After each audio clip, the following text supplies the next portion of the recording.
मेरा सवाल सबसे पहला ये कि कॉन्स्टिट्यूशन में सबसे ज्यादा बदलाव किसने किया? 80 अमेंडमेंट्स 80 ओकेजन्स पर कांग्रेस ने बदला कॉन्स्टिट्यूशन को। 42nd अमेंडमेंट कौन लेकर आया? कांग्रेस लेकर आई। जो आत्मा थी हमारी कॉन्स्टिट्यूशन की, B.R. अंबेडकर जी ने जिसको आत्मा कहा था, उन डायरेक्टिव प्रिंसिपल्स में सेक्युलर सोशलिस्ट घुसाने का काम कांग्रेस पार्टी ने किया। और कहते हैं आप कि डरना चाहिए बीजेपी से। हिपोक्रिटिकल। संविधान को संशोधित करना और संविधान को खारिज करना, ये दो अलग अलग चीजें हैं। भारतीय जनता पार्टी के कई नेताओं के तरफ से नवेका जी सार्वजनिक तौर पर यह बयान आया है कि हम भारत के संविधान को खारिज करना चाहते हैं। अनंत हेगड़े, जिनको टिकट नहीं मिली, टिकट नहीं दी, इसका यह मतलब तो नहीं है कि आनंद हेगड़े क्या नरेंद्र मोदी से बड़े हैं? क्योंकि ये सवाल उनसे इंटरव्यू में मैंने पूछा है और उन्होंने कहा, that is his word, just like Congress party पहले अपना आश्वासन दे चुकी है कि अब वो आगे नहीं करेगी जो 1975 में किया। उनका वर्ड है कि उन्होंने कॉन्स्टिट्यूशन को सबसे ऊपर रखा है। उनका वर्ड ना माना जाए, आपका क्यों माना जाए? बिल्कुल इसलिए क्योंकि जो उनकी मंशा है, एक उनका नेता नहीं अनेक नेता उनके इस बात को कह चुके हैं।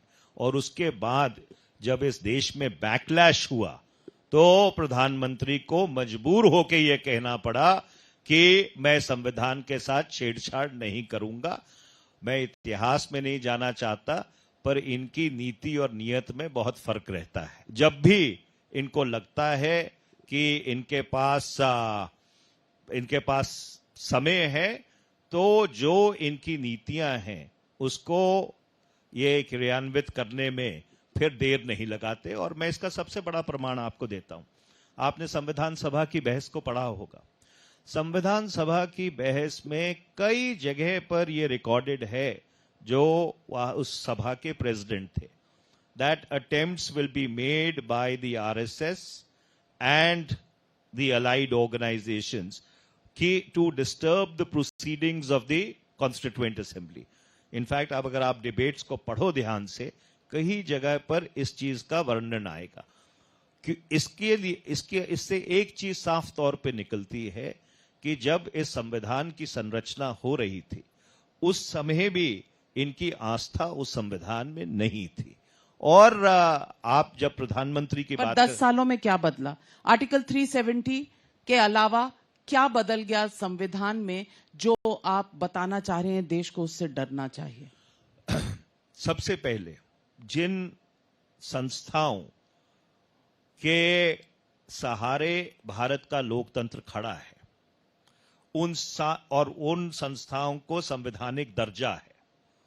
पूरी कोशिश की गई कि उन सारी संस्थाओं को कमजोर किया जाए।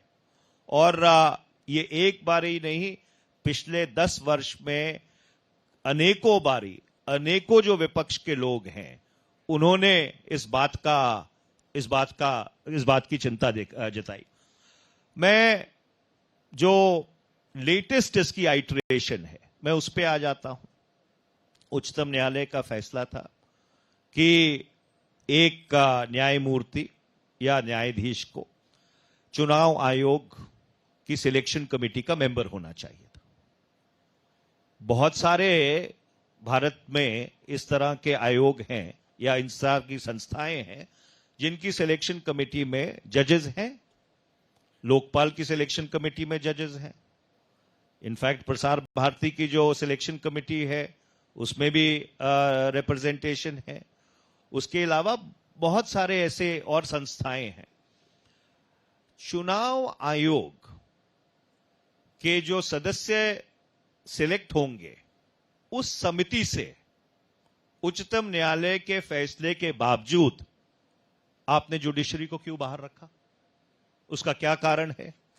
क्या यह संस्थाओं को कमजोर करना नहीं है?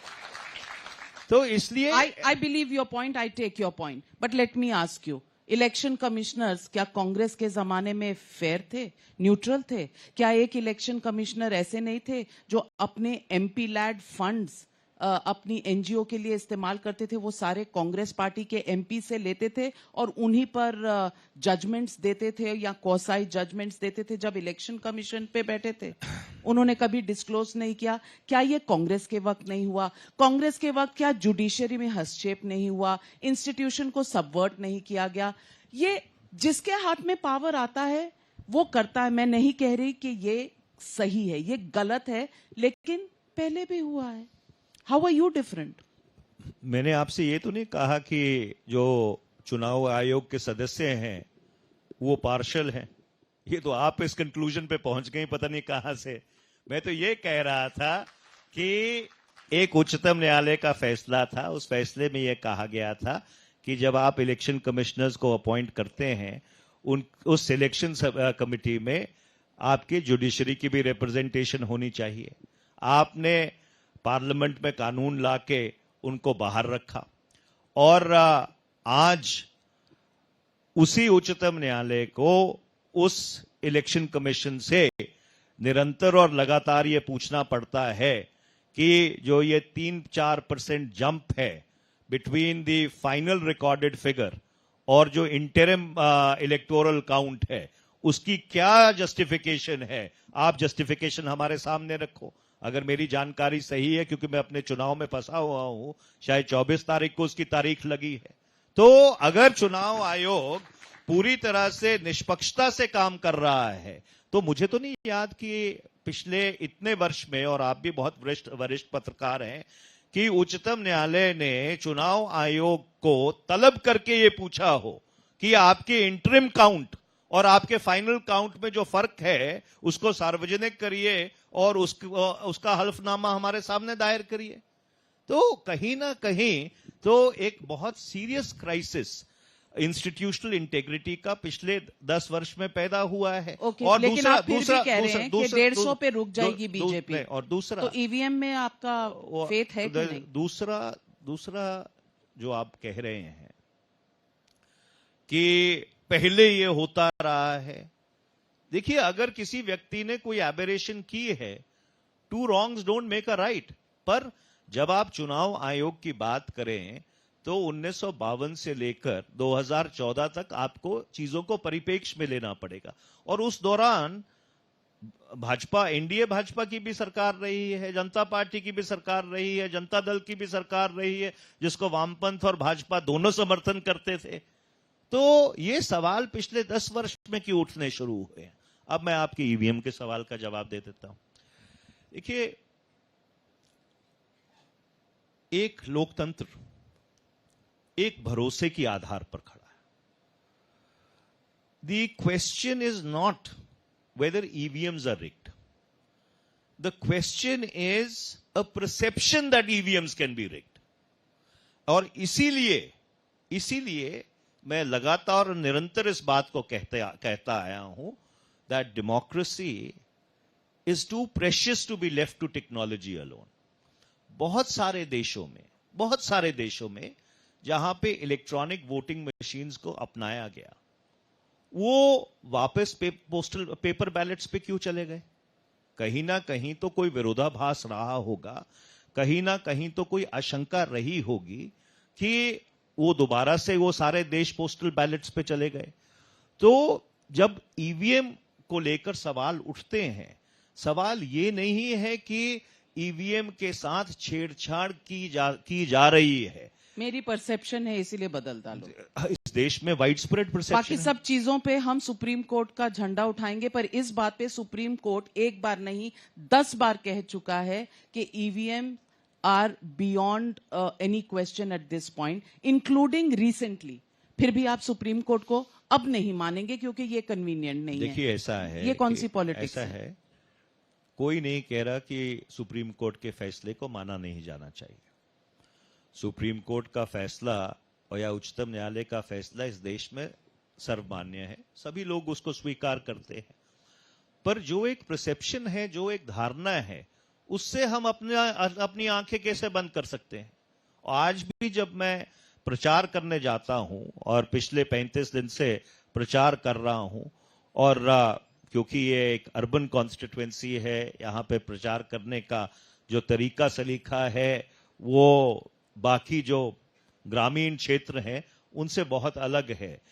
तो जब ज्यादा पर्सनल कांटेक्ट लोगों से होता है, बहुत लोग मेरे को आके कहते हैं कि साहब ईवीएम का ध्यान रखिएगा, साहब ईवीएम का ध्यान रखिएगा।